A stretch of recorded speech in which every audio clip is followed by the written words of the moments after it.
నిజంగా నేను చంద్రబాబు నాయుడు గారిని ఒకటి అడుగుతా ఉన్నా. ఈ 45 రోజుల పాలనలో ఏకంగా 31 రాజకీయ హత్యలు జరిగాయి. 31 కూడా కాదు.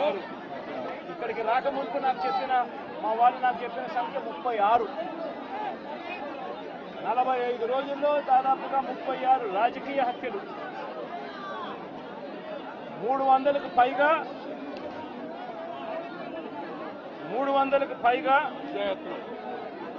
హత్యాయత్నాలు,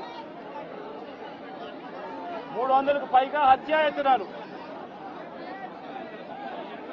తెలుగుదేశం పార్టీ వాళ్ళ వేధింపులు భరించలేక 35 మంది ఆత్మహత్యలు చేసుకున్న పరిస్థితులు రాష్ట్రంలో ఉన్నాయి.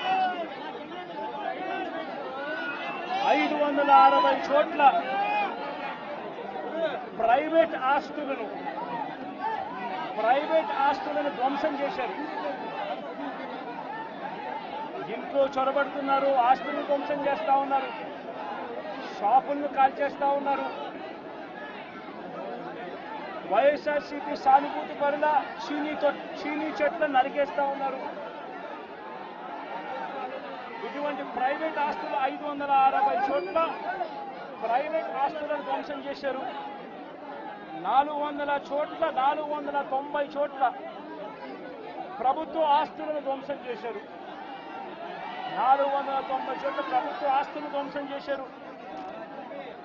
ఇవి కాక 1000కి పైగా దౌర్జన్యాలు, దాడులు. 1000కి పైగా దౌర్జన్యాలు, దాడులు.